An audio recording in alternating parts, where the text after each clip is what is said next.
Hey guys, so I am about 176 pages into A House of Earth and Blood, and I'm really loving it so far. I'm actually doing some tabbing in it, as you can see. I need to write down my tabbing system because that's something I'm kind of exploring right now, figuring out what I want to do with that. But I knew that I needed to read some of this story before I came and talked to you about it, just because I did not read the synopsis.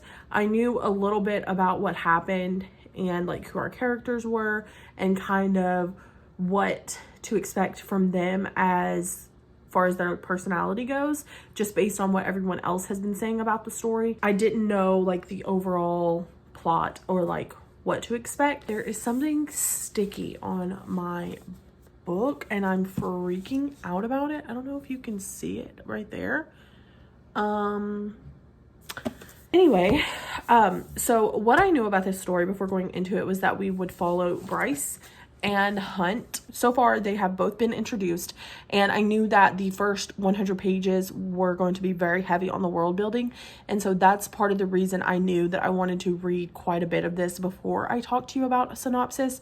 So since starting the story, I know that as far as I want to tell you what this story is about is that it does follow Bryce and Hunt, and they both get kind of involved in this murder mystery plot, and that's pretty much what you need to know. And this is also very different from ACOTAR. This is an urban high fantasy. There's lots of world building in the very beginning and the first 100 pages, which makes up pretty much part one. So definitely have your tabs ready or be ready to take some notes, because there's a lot of characters. There's a lot of character descriptions and backgrounds and just things about the world and the different hierarchies within it that I still couldn't tell you at all.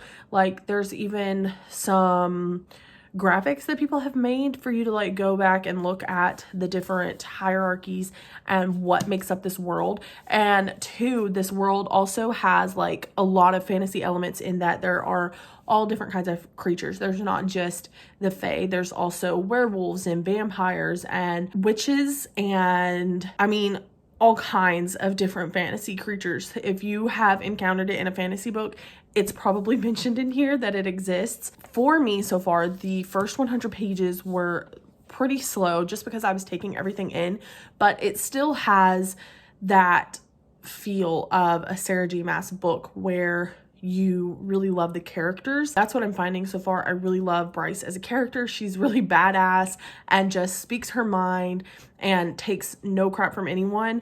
And then we have Hunt, who is what seems to be Sarah J. Maas's go-to, but he's a little edgier, it feels because this is geared for adult, whereas her previous series that we've seen from her are more young adult and new adult. So this definitely does feel a bit more mature in that way. But I'm really enjoying it so far. Like he said, it feels like a Sarah J. Maas novel, but it also feels so much different from what the other series I've read from her are. But since I'm only 176 pages right now, the second book, House of Sky and Wrath, comes out tomorrow, and I am about to go lay down right now actually and try to read a huge chunk of this.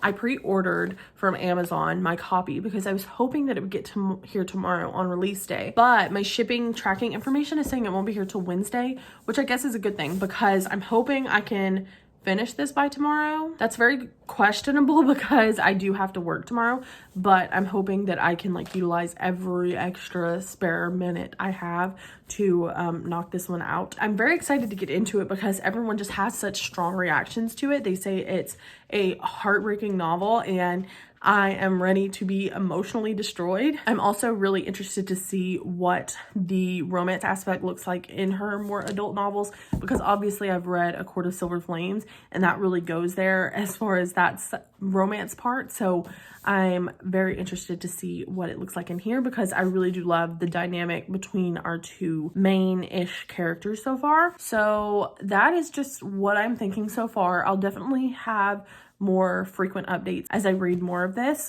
because I know right now the plot is just starting to pick up and we're just now starting to get into the mystery part of it. So I'm very excited to see more of this world that Sarah J. Maas has built and maybe meet some more characters and really get to the action part of it. Listen, updating this vlog is the only responsibility that I'm forcing myself to do right now because I'm avoiding all the others so that I can continue to read this freaking book. So last time I updated you, I was on page like 276. I'm now on page 448, chapter 47, and I'm just gonna like flash this like really fast because you know when you turn a page and you see a chapter that just looks like that, just like 2 pages, that some shit's about to go down. So I definitely have to keep reading, and the only reason that I haven't updated this vlog between now and then is just because I don't know how to talk about this book without spoiling anything. I want everyone to go into this knowing as little as possible. Like, I don't even want you to read the synopsis. I've seen people's reactions to the story without reading the synopsis and knowing nothing about where the story is going to go. And I feel like that would be the best experience for everyone. What I can talk about is, like I told you in my previous update, the world building is a lot in the beginning, especially if you're like me and have only read A Court of Thorns and Roses by Sarah J. Maas. The world building feels different from that series, I think personally, because in A Court of Thorns and Roses, Feyre doesn't know anything about the world outside of her village. But in this series, Bryce is already familiar with all of the creatures and the hierarchy and how everything works in the world she lives in. And so she talks about it as if we're supposed to know too. And we just kind of get dumped this information that she already knows. And we're like, wait, hold on. What? Who is this? Why are they important? What does this do? Why are they doing that? What's handled this way? What's handled that way? And I personally had to reread quite a few things. And I even have like my purple tabs in here are world building. And then like the more lilac color is like characters and character descriptions, because there were so many characters and like backgrounds for them, or their physical descriptions or personality descriptions in the start of the story. I will say that I wish I hadn't necessarily taken as much time with that in the beginning, just because some of the stuff that I remember like rereading and really trying to understand is kind of coming full circle now, and I'm grasping it more. Like, there was one scene at the beginning that I read a couple of times because I didn't really understand it, but now recently I just read something that kind of expanded upon that, and so now I realize the reason I wasn't understanding that was because I was trying to put together a puzzle that I didn't quite have all the pieces together for yet. I want people to kind of know that going in, that in the beginning you're going to be confused, but it's going to make a lot more sense as you go along. And before I even finish this book, I already know that I'm going to be very excited to reread it and be able to see the foreshadowing moments and maybe even make more sense of things that I might have looked over before. Now, as for the romance aspects, it's very much a slow burn if who we think are in game in this story are actually in game. Nothing physical has happened yet. There is a lot of angst and a lot of tension-filled moments written throughout the story, and I enjoy those very much. That's like my favorite thing in a romance, is the build up to the big part where they reveal their feelings for each other, or they act upon those feelings, or whatever happens. I personally love a good slow burn. And as usual, Sarah J. Maas is like eliciting a lot of feelings for me in her writing. I wasn't personally affected a lot by what happens in the beginning of the story that is like the catalyst for everything that's happening now, but as it like gets brought back up or things are having to be re-experienced, I find myself feeling like a little claustrophobic, just like our main character Bryce is. And it's sad. Like, I have a lot of blue tabs because sad things are happening, and I also have a lot of red tabs because things that make me angry are happening as well. Things are really starting to come together now, and a lot of stuff is happening, and I am very eager to see where this all goes. I only have about like 350-ish pages left. I don't know if I'll be able to do it tonight. Just depends on what kind of things I've got going on. I haven't cooked dinner in 2 days. We've been eating frozen pizzas because I have been consumed by this book, And right now my kitchen is a wreck. I have dishes that need to be washed, and tonight I'm determined to cook some semblance of a dinner for myself and my husband. So that will like have to be done later. But for now, I'm going to end this little update and go sit on the couch with my grungy t-shirt and my hair in a bun and read this freaking book, and hopefully get to a point that I'll actually want to stop, because I have a feeling as things are starting to ramp up that I'm not going to want to put it down, because I only have like this much left. And I know that that's like the size of a regular book, but we all know that in a Sarah J Maas book, all the shit, it's happening right here. It's all going down in these next pages. So I don't know if I'm prepared. I don't think I am, but I'm definitely ready to see what the hell is gonna happen. Okay, I'm back because like, what the hell is happening? What the hell is happening? I'm realizing now that I need like a tab for that like anxious feeling when you know something is stressing you out. Like I need a tab for stress, but I've used all of my tabs. I guess I could use orange because I usually use it for relatable, and I haven't used it at all while reading this book. I feel like orange does imply like caution, like look the fuck out, something is about to happen. Oh my gosh, I feel so stressed right now. I feel so freaking stressed. I cannot deal with this shit. So today has been a bit of a weird day. I've been like in my feelings all day, and so on my lunch break, all I wanted to do was eat fast food and watch trashy television. So I got Arby's for lunch and watched the latest episode of The Bachelor. Well, part of it. I didn't finish it. So I did read quite a bit last night. This is how much I have left. This little bit over here. So I've made it to page 574. So I am going to sit here and finish the last 230-ish pages of this book. And I wanted to do it in like one sitting continuous, because everything is starting to happen and I don't want to break anything up. Like I said this morning, like something huge happened and I had to put the book down all day. You can obviously see from my tabs that lots of feelings have been felt while reading. I'm definitely invested in like the characters and the relationships that Bryce has with each of the characters. Okay, let's try that again. My phone ran out of memory, but what I was saying was I am definitely invested in the characters and Bryce's relationship with each of the characters, and I'm definitely invested in the romance of this book. A couple of people who aren't necessarily like shipping the romance, but I personally am really, really loving it and enjoying it. The tension and angst, as I said in my previous clip, is just wonderful. And we've had some scenes where they've had to like take care of each other, and I just eat that up. I love it so freaking much. This morning when I was reading, there were some very intense things happening and I was pissed and heartbroken all at the same time. Like the two main characters have already been through so much in this book. I don't know what kind of ending we could get to that is so heartbreaking, because that's what everyone talks about, is how much this book like broke them. Something interesting though is that the pacing in this book is actually really good in my opinion. I haven't had any like super slow moments.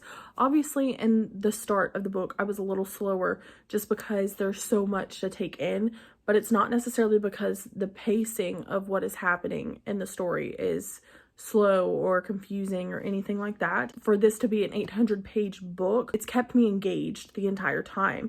And obviously there's a lot to say about that, I would think. And that just kind of speaks to why so many people love Sarah J Maas, myself included, because her books do such a great job of pulling you into the world and the characters. Last night I talked about the stress inducing and anxiety inducing scenes, and so I started using my orange tab for that, and since then I have like 4 of those already.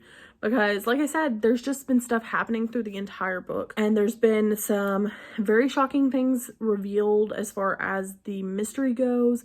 And then, of course, you know, there's more mystery added on to that additional mystery.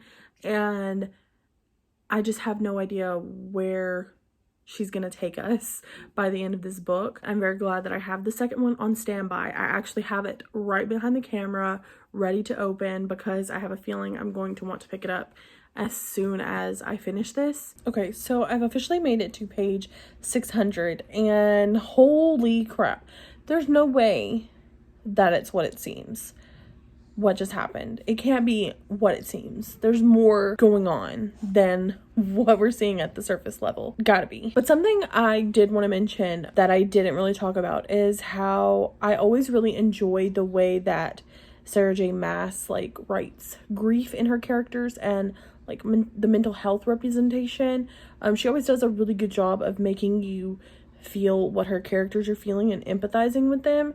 And I think that kind of is what helps you feel really engaged and super connected to the story and the characters. Because obviously, if a book isn't making you feel something, then you're probably not going to enjoy it in that same way. So I really think that this might be my favorite book of hers so far. I don't know. We'll definitely see by the end, but right now it's looking like I might enjoy this more than the ACOTAR series. I don't know. Like, that's wild that I'm saying that. I definitely need to give them a reread to see if they hold up to what I have built them up to in my head since reading them in December of 2020. But right now, this might surpass it. I'm so freaking pissed. What the fuck? There's still 200 pages left. There's gotta be more. Oh my gosh. Good morning. So I finished the book.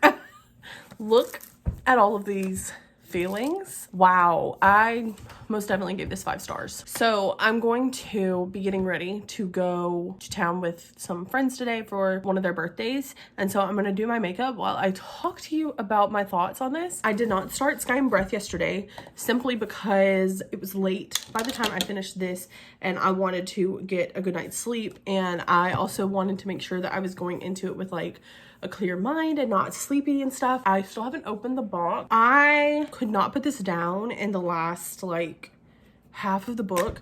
I kept thinking about it, kept wanting to like pick it up. I was so invested in the story, and what's crazy to me is there were so many reveals. There was definitely one plot twist that I did not expect whatsoever, and I didn't believe it. I thought there was going to be more to it, but there wasn't necessarily. It still like made sense for the story and the development of it. And then every little detail comes full circle in this book, and that's what blew my mind, was things that I just thought were going to be like just a little piece of the story ended up coming full circle.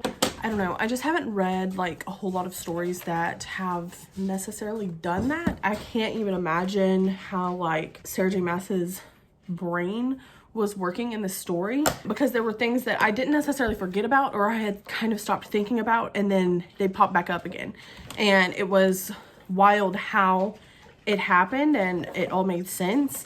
And then the end was so fast paced. There was so much happening that like I was so on edge the whole time. Like the entire like last 200 pages, just everything was wow. I wish I could like say more about Earth and Blood, but you know, you can't say anything really about the story without spoiling it. And it's even interesting how like there's a quote that so many people use in reference to this book, and I didn't necessarily realize how big of a part it was going to play. But the ending was so heartbreaking, and I kept expecting something to happen like that, but I didn't know when. And then I started to think maybe it wasn't going to happen, that I was just wishful thinking. And then it happened, and it happened in like the best way. And this has definitely become my favorite Sarah J Maas. Like Aquamoth is for sure like the nostalgia, and since that was like the first one of her books that I just absolutely fell in love with, and the characters that I fell in love with. But I just feel like you can definitely see how much she's grown in her writing style and just her craft in general with this book. And I cannot wait to read the second one, because I've been seeing everyone freaking out about it, and I would love to catch up with everyone because I feel like I've been behind in my freak out of Earth and Blood, and everyone else has already read it and they're already moved on to Sky and Breath, and they're all very excited, and the ending has been like blowing people's minds. So I'm very ready to see what all the buzz is about. For now, I'm gonna finish my makeup, finish getting ready so that we can go.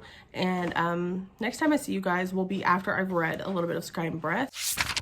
Excuse my appearance, and the lighting is probably not great. I'm using my ring light because I didn't want to turn any major lights on, and if I open this window I'll be backlit, which will be terrible. But it is officially Sunday, and so it is officially time for me to start Sky and Breath. Now it is 2:45 p.m.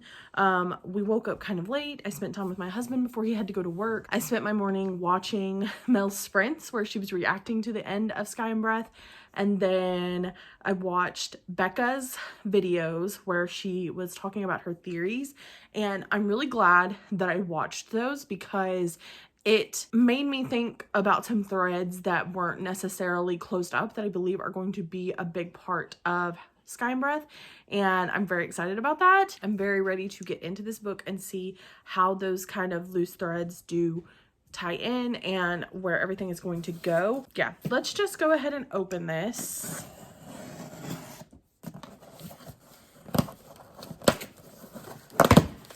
Oh my gosh.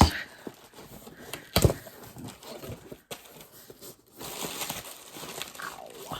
Wow, wow, wow.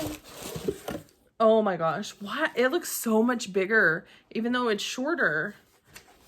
Okay, the pages are not as thin. Okay, so it's not like the Bible thin pages. Oh my gosh, it smells like a new book. This is amazing. Oh my gosh. Wow.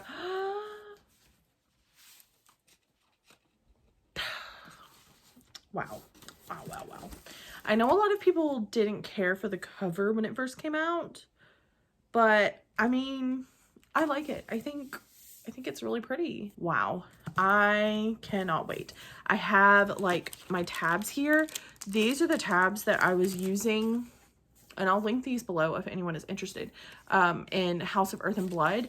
But the good thing about it is the arrow part goes inside the book, so the outside is like the solid rectangle, and then I have these others that came in the same set, and they're just like solid rectangles. So once I run out of these, which as you can see I like depleted this one and had to get out my second one while I was reading Earth and Blood, and then I have these that I'm going to be using. It is time to dive into this. I haven't read the synopsis for it. I don't know what to expect. Everyone has just been like reeling at the end of it, and that is pretty much all I know, except for like obviously some major characters that are going to happen, a romantic plot point that might come up, and I'm just really excited to see, like I said, how everything ties together, and then see how Bryce and Hunt's relationship grows in this book, because I was really invested in them in Earth and Blood. I thought that they just seemed to work really well together, and they each had like quite a bit of character development. And in one of Becca's videos, she was talking about like how little we know about Hunt's background, and with him being on the cover of this and this being about Sky and Breath, I'm going to assume that we're going to hopefully learn a lot more about him in this one, and that's something that I'm really excited about as well. I need to actually get to reading and quit talking, and I will check in with you guys shortly, probably once something crazy happens. Hi, so it has been, I don't even know how long since I've updated this vlog, but I can tell you that it is March 16th and I'm still reading this damn book, and it's like setting me back because I don't want to put it down because I want to finish it. Ideally, I was planning on having my vlog up towards the end of February for this book, but that hasn't happened. So I'm actually off work today because I had an appointment, and I always like to use those days to just like take the full day from work. And usually my husband and I will take the day together and just like spend the day in Little Rock and do whatever, but he ended up having to work today, so I am off and I'm already back from my appointment. I did some cleaning around the house this morning, and now I am going to sit down and read some of this. I'm on page 212. I still have a ways to go because this is an 800-page book. As far as my thoughts go for the book, it's been slow moving. The plot is still very much building. We've got a lot of characters that we're getting new characters introduced. I don't want to say a lot of characters, but there are new characters that are introduced, and we are picking up right where House of Earth and Blood left off. And obviously I can't talk too much about what's going on in here without spoiling what happened in House of Earth and Blood. So I think what I've decided to do is that I'm going to be as spoiler free as possible while I'm reading the book, but then at the end I'm going to talk more about the spoilers and what I think. I do know that there are some wild things that happen at the end, but I also know that this particular book has made a lot of people mad because they say it's very similar to like A Court of Silver Flames in that it doesn't have much of a plot until the very end. When I'm picking the book up, I'm really enjoying it. I think it's just seeming like such a daunting task that when I think about reading, I don't want to pick this up, yet I feel like this obligation that I need to finish this book. So that is going to be my focus for the afternoon, and I'm hoping that I can finish this before the week ends. Today is Wednesday, so I'm really hoping to get this out of the way because it's definitely setting me back in some of my other reading goals. Some of the other things that I've been wanting to pick up are not getting picked up because I still have this at the forefront of my mind. You know, I'm enjoying it. It's a Sarah J. Maas novel. It's easy to read. The characters are obviously really lovable. We are getting some more perspectives than what we got in the first book, and I'm actually really enjoying those perspectives, but I think the pacing is a little off for me. There's like points where she will reveal something and then it'll switch to someone else's perspective, and I know that that's like to create tension, but for me it's just kind of frustrating and slowing down the book. I feel like a lot of things could probably be condensed. I've heard a lot of people say that have finished this book that it doesn't need to be as long as it is, and I think that some of the mixed things are also getting into my head and making me worry that I'm not going to overall enjoy it. I think I might be in like a bit of a not a fantasy mood right now. I don't necessarily want to say a fantasy slump, but I think that because I tackled House of Earth and Blood immediately before this one, it's kind of making me feel like I should put this down and give it some time. But I do really want to finish it. Like I said, I'm enjoying it when I pick it up. It is just, you know, slow moving, and I'm not as invested by this point. In House of Earth and Blood, I was very invested. Like, I wanted to know what happened. It took me a long time in House of Earth and Blood to read the first 100 pages, but once I got through those, I finished the rest of the book in like 3 days. I would come home every day from work and read like a huge chunk of the book. So I'm hoping that today I will be able to get to that point where I just can't put it down and I have to know what happens. I am tabbing, but even I think you can see that like my tabs are not as... there's not as many as what you probably saw in House of Earth and Blood. I don't know. And I'm also thinking that this is going to be one that will definitely be more enjoyed on a reread, because there was already a reveal that happened that I had to go back and reread something, and then it meant a lot more, because I think too what is happening with this story is my enjoyment is being hindered by the fact that I'm taking so long to read it and I'm forgetting things that are being mentioned or kind of like foreshadowed or told to us, and so when a connection is made to that thing, I don't quite catch it. So I think a reread is definitely going to be something that is pretty impactful when it comes to this story. But anyway, right now I'm making some lunch and then I'm going to sit down and read. It is like 3 o'clock, so I have quite a bit of time to read before my husband gets home this evening, and then we're going to just kind of spend some time together. Hopefully I have some substantial thoughts to share with you before going to bed tonight. Good morning. My hair looks absolutely crazy right now. It is Citadel readathon weekend, and I could not be more excited because I have desperately needed this weekend to come so that I can like reset, because I have just been like dealing with some burnout and just feeling exhausted in general. So this weekend, for the readathon weekend, I'm going to be focusing on finishing some arcs, but in between those, I'm going to finally finish this. I was reading it last night. I was getting really into it. I'm like this far, almost. I'm about 300 pages in, so I'm very close to halfway through, and I truly think that I could finish this by tomorrow if I really focus. But I'm already seeing some very interesting things happening. I'm getting very invested in some of the characters who we're getting a lot more of their perspective in this story than we did in the first book. So I'm very, very much enjoying this. As you can see, like the last few pages had quite a few tabs on them. That's the oven being done with my with preheating for my biscuits to go in. It's definitely sucking me in. I've been listening to this read with me thing that Mel posted for, like, she was reading Throne of Glass, and something about that music just really like allows me to get pulled into the story. So I think that I'm finally going to pick up the pace on this one, especially now that I'm able to like relax and reset, and I've put the last like 3 weeks of burnout and chaos behind me. So yes, I will check in with you guys later once I have more thoughts. So I am sitting in the back of my car, and I am updating this vlog just to say that I am 175 pages away from the end of House of Sky and Breath. And I am so excited. I am definitely going to finish this book today. I've already told my husband that I am dedicated to having this read by the end of today.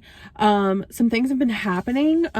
You can see that like my feelings are getting a little more spaced out towards the end, because you can feel something is building, but I have no idea where this could go. Obviously, I have some clues based on what everyone else who has been reading it has said. I definitely think that as far as feelings go, this is definitely feeling more like a 4-star book, and it may go higher upon reread, just because I feel like that this series is that type of series that once you reread it, everything hits a little bit harder, things start to make a little more sense.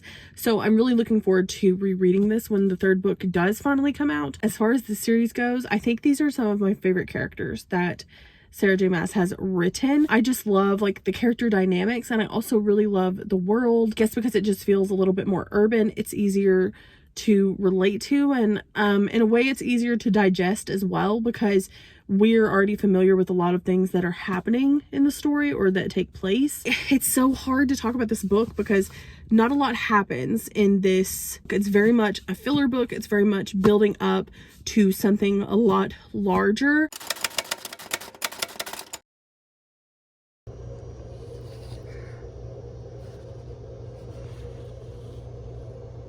So it has been like, I don't know, 2 weeks since I finished House of Sky and Breath, and I just have not had the time to close this vlog out, but I'm finally catching up on some things.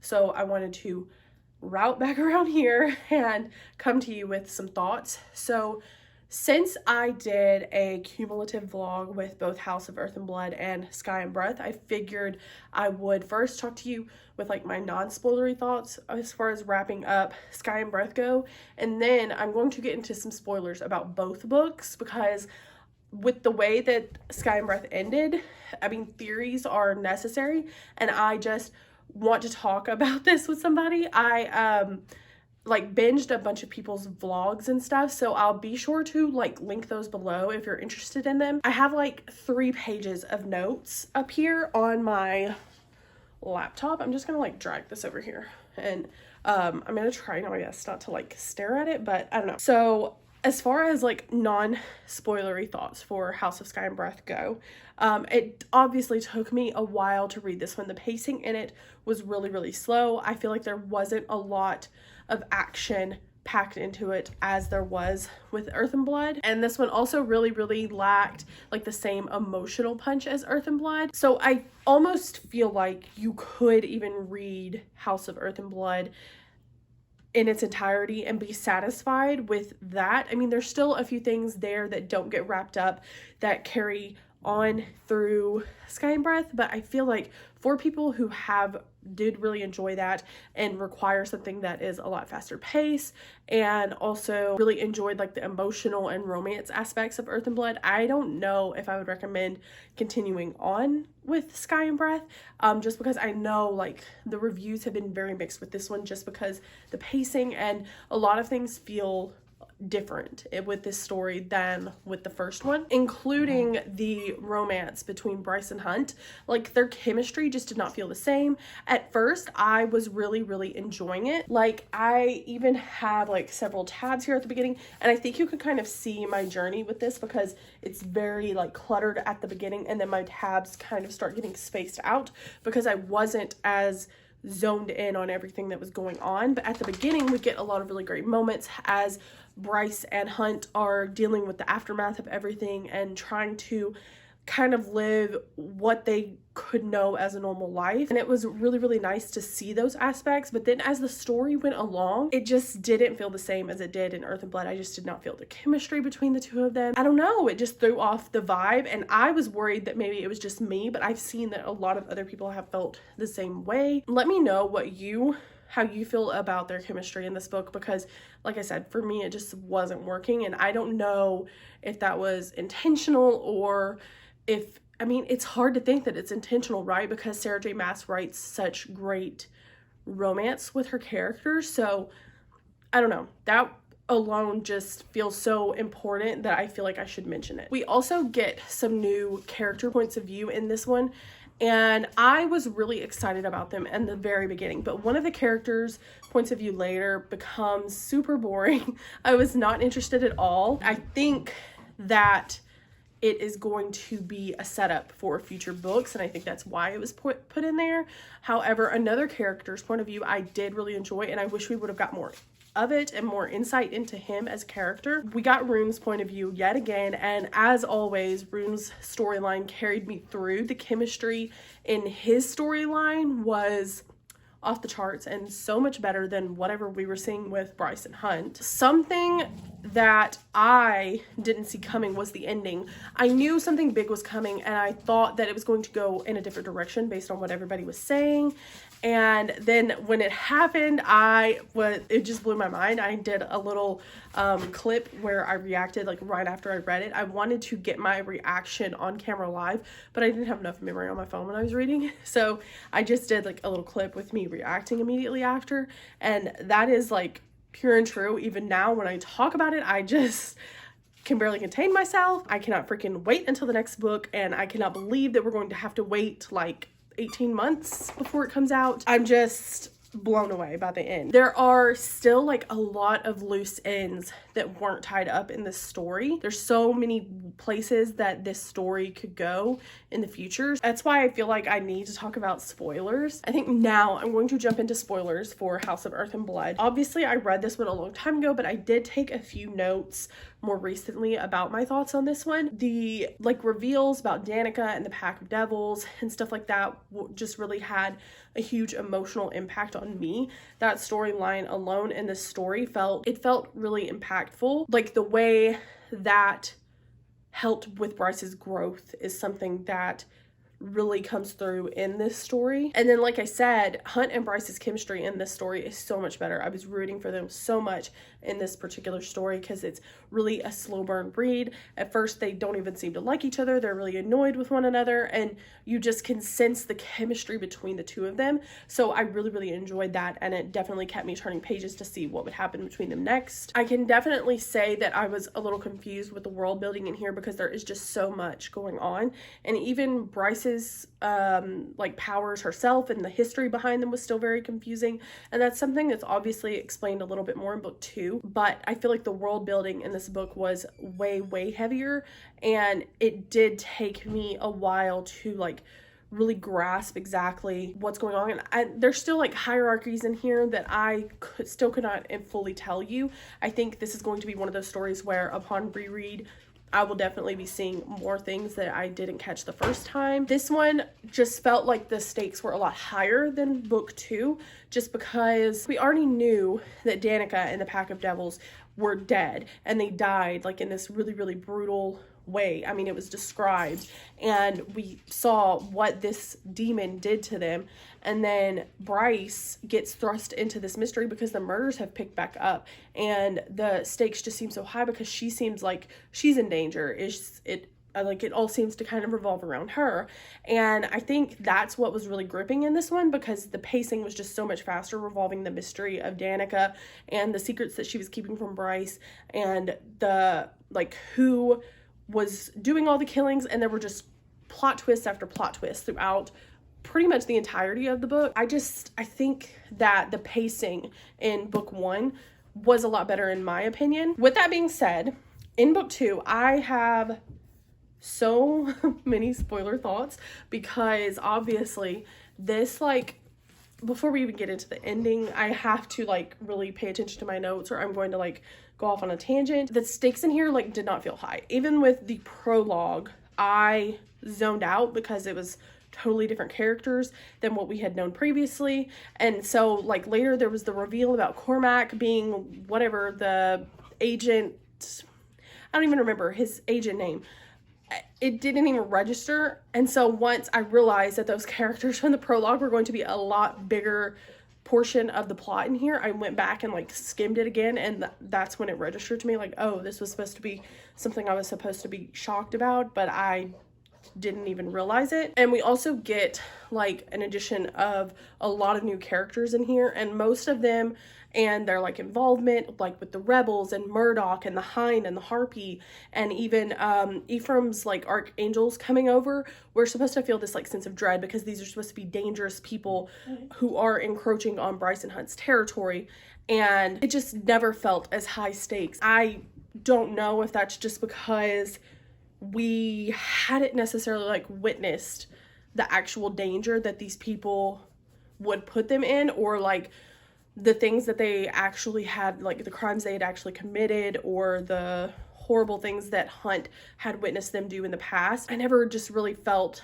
like they were a true danger to anything. I think that just the low stakes is what also contributed to the very slow pacing. And then Therion's point of view at the beginning, I was excited to have him as a point of view in the story, because I did really like his character in book 1, and I just could not care. Everything that was going on with him and the Thunderbirds just all were just kind of boring. And then, we find out later that that part of the plot was just kind of useless, basically, because we find out the boy doesn't even have the same powers as Sophie, and I was just really confused. But I think that the reason his point of view is being brought in is because we're going to be seeing a lot more of the Mer people in the next book. Because if you go by the order that's in the front of the book, she has House of Many Waters next. So I personally think that that's going to be the next book that we get, especially considering they introduced those other Mer people that don't have anything to do with Therion's River Queen person, and how they live so differently from him. And plus there's still the plot line for him where he signed his life over to the, what is she? The lady with the seedy underbelly side of town, where he signed his life over to her with a blood oath or something, where he's going to be a fighter for her. And he was the one that actually got away from the people at the end. So I think that we're going to be seeing Therion in a much bigger capacity in the next book. The thing that kept me the most engaged in the story was Ruhn and Day's storyline. The chemistry between them was so wonderful, and that is why I just can't believe that the lack of chemistry between Bryce and Hunt is not intentional. There's no way that she can write what she did between Ruhn and Day and write what she wrote about Bryce and Hunt in the first book, and this book feels so weird. Ruhn and Day were amazing, and I was the whole time trying to figure out who she was. I looked forward to their interactions. It was so freaking wonderful. I mean, Ruhn is my favorite character, so obviously I'm invested in what's going on with him. I went from Hypaxia to Celestina just because of the clues that we were given. But then when he was at the fountain to meet Day and he saw the Hind up on the balcony, I knew immediately that it was going to be her, and I could not wait until it was revealed. And then like at the end of the story, when he finds out it's her and he like shuts her down and she can't talk to him in his mind, and he like puts up a wall and she's like screaming against it, that was the most emotional I'd been in the entire freaking story. And we literally had like people dying, and I just didn't care about anybody else except Ruhn and Day and what was going on with them. So just to like expand on the Bryce and Hunt chemistry thing, like let's talk about the mate thing, because obviously there's been, you know, Sarah J Maas loves to put in the mates in the story, but this just felt forced. Like when it was revealed, it did not at all feel the same as what I experienced when it's revealed in other stories. Trying not to spoil other stories in case you haven't read them, but obviously that's something that's widely known, that mates do exist in other Sarah J Maas stories. This one just felt super forced, felt cheesy, and I just did not believe it. I mean, there are theories surrounding Bryce's like mates. I know some people kind of like the idea of Adis, which first of all, where even was Adis? Because the Adis that we saw in the book was not even him. And so I was really excited, hoping that we would get more of him, because he and Jessica were big characters in the first book who were even in the epilogue. And so they were kind of built up like we were going to get to see more of them and the secrets that they knew and the secrets they were keeping close. But they were both basically like non-existent in the book. So those are like threads that were started in book 1 that are still not wrapped up here, or we don't even have like anything additional to add to them pretty much. There's like, you know, a theory that maybe Adis is Bryce's mate. And then I have another Bryce's mate theory that I actually enjoy the thought of, but I have to talk about the ending before I get there. So let's keep going here chronologically. I think one of the like most universally frustrating things in this book is Danica's like continued secrets that Bryce figures out. Danica's secrets and her like alter life that she just like kept from Bryce, who she was supposed to love and be best friends with, continues to be like the driving point of the series. Why does she need to keep things secret, like her father, who her father is? Because obviously Bryce had that same secret, and Danica knew because she was a bloodhound. She could sniff it out, so she knew the whole freaking time. Bryce would have understood, like, why couldn't you just be honest about that? And then like the whole mate thing, that's another thing that Bryce probably would have understood and kept a secret for her. The way that she had so much faith in Bryce in book 1 to basically save the world, yet she kept all these like minuscule details. Like she literally put a weapon of like destruction into Bryce's back. She trusted her with that, but she doesn't trust her to like know basic secrets about that everyone knows about their best friend. That part I've seen the most people be frustrated with, and it did frustrate me as well. But I think like hearing other people talk about it, I'm like, yeah, you know what, that is annoying. And why is that a thing? I hope it's not as much of a thing in the future. I was like expecting Danica to be like come back alive or something, because she was such a like integral part of this book. I also don't know that like the Thunderbird storyline is going to be over. I find it hard to believe that everything in book 1, like all the little tidbits, they just like came together. But in this book, the major plot line was just like nothing. It was basically pointless. I find it hard to believe, and I would be very disappointed if she doesn't bring it back into the story later to tie it all in. And then even with like the way things turned out with the Asteria at the end, it was really gross, but I didn't feel as like impacted by it as I was with everything in book 1, like with Light It Up, or when, you know, Bryce finally makes the drop. And then even like Cormac's death, I liked him as a character, but it just was not as impactful as Laheba's, or even when Syrinx almost died in the freaking like aquarium thing. Those had me on the edge of my seat, but with Cormac, it was just kind of like, okay. Now, finally, the end. I thought, because everyone kept talking about Throne of Glass when they were referring to this book, I thought that it was going to tie back to that. And since I haven't read Throne of Glass in its entirety, I've only read The Assassin's Blade and Throne of Glass, I was like, okay, I'm not going to really get any references. It's going to be cool. Like, I was rooting for a crossover. I know not everyone is, but I was personally rooting for it. So when she landed in this place and they start describing Azriel, I was like, wait a minute. Who's that? He carries her into the house and she describes Nesta and Cassian and Amren.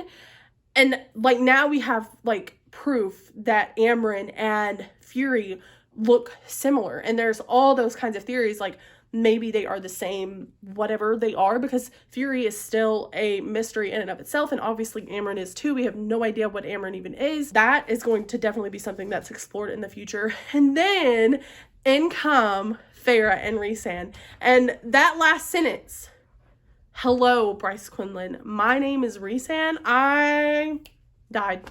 Dead. Done. I can't. I literally like convinced one of my friends the other day to like read the book because she picked up Crescent City, the first book, and she like put it down. She read just a few pages and then she like put it down. It didn't grip her at first. So when we were in Barnes & Noble the other day, I picked this book up and I made her read the last sentence. I know I spoiled her for it, but it was what made her like pick the book back up. I had to get her to pick it up. I was like, please, you need to pick this up. But that sentence alone, I can't. So my theory, well, not my theory, it was Kelsey's and Lucy's kind of theory, which I will link the live show where they talked about it, because Kelsey has tons of theories. Like, go talk to Kelsey because she wants to talk about it. She's like loves to talk about all the theories that are like flowing from this book. But maybe the reason that Bryce and Hunt's chemistry is off is because Bryce has chemistry with someone else who doesn't have a mate. I would be down for it. I just don't know that it would happen because, without spoiling, there's already like situations going on in his life that, I mean, it would be, I think, probably a little over the top, but we will see. We will see how it plays out. And then another theory that I thought like I had misread, and so I had went back and reread it, and let me just like read this to you because I thought I'd misread it. And then I was like watching the live show with Lucy and Kelsey, Simone and Zoe. Kelsey mentioned it and I was like, okay, wait, so maybe I'm not crazy, because I went back and reread this and I was like, okay, I think I misunderstood. But it's talking about at the end when the Asteri put like the slave thing back on, the slave tattoo back on Hunt's head, and he's saying Hunt screamed again, and as darkness swept in to claim him, he wondered if that soul scream, not the halo, was what Rigolis wanted. If the Asteri believed the sound of his suffering might carry through the gate into hell itself where Bryce could hear him, then Hunt knew nothing at all. I took that as that they like erased his memory. Then Kelsey in the live show made a great point as to why that's probably true, is because him being put back into like the slave tattoo, they've already dealt with that. He and Bryce have already dealt with that. They've been through that. So them just doing that to him isn't enough punishment. So they have erased his memories with Bryce. And I think that's going to be a great premise for the next book. And it could be a great setup for Sarah J. Maas's classic, like, let's swap love interests here. And that's why Bryce and Hunt's chemistry was like bogus in the second book, because I just don't know that they're in game. And I know a lot of people want them to be in game, and supposedly Sarah J. Maas promised they were in game. From this book, I do not believe it. Now, I will link below, but I watched an interview that like Sarah J. Maas talked about some like spoilers that are going to happen. She said she's currently writing Crescent City 3, and she said it could take like 18 months to 2 years before we see it. That's a long time, honestly. Personally, that's a long time. So what I plan to do is finally freaking read this, Throne of Glass, because I'm sure it's going to come in to play at some point. And then I'm going to be rereading the ACOTAR series. I finally have like the original covers of the first 3 books in the series. So I'm definitely going to be doing that and doing some tabbing and seeing what kind of like connections I can make. Also in that interview, she freaking talks about Ruhn, and she says that because he's in the dungeons now, right? And she talks about like her editor may tell her she has to take some of the stuff out that happens to him because it could be too much for readers. I can't deal with like Ruhn's pain, but I cannot wait because Lydia is still there. She's still in the little castle or whatever it's called. And she's going to be like, you know, her and Ruhn, they're going to get back together. They're going to work things out. She's going to protect him some way, somehow. But I cannot deal with, like, his pain. I'm not looking forward to that whatsoever. So I think I've rambled quite enough. My husband's looking at me like I am a nutcase right now because I'm like that guy, you know, the guy with the like murder board and the red lines going everywhere. That is my vlog. I hope that this like end rant slash reaction was worth it. Oh, I didn't mention I gave House of Sky and Breath 4 stars. I would love to hear any and all theories that you have below. If you have a reading vlog for it, please tell me, because I would love to like link it as well and watch it, because I've been just like watching everybody's vlogs because I want to hear everyone's thoughts on this book. Be sure to check the description as well, because I'm linking like all of this stuff down below, and I'll also like, you know, you'll see my Goodreads and all that down there, and you can see my thoughts, and my socials are there as well. But as always, I want to thank you guys so much for watching, and I will see you next time. Bye. I was down until you saved me, until you set me free. My eyes were closed, now I see clear as day, and I just wanted to say that you can take me high.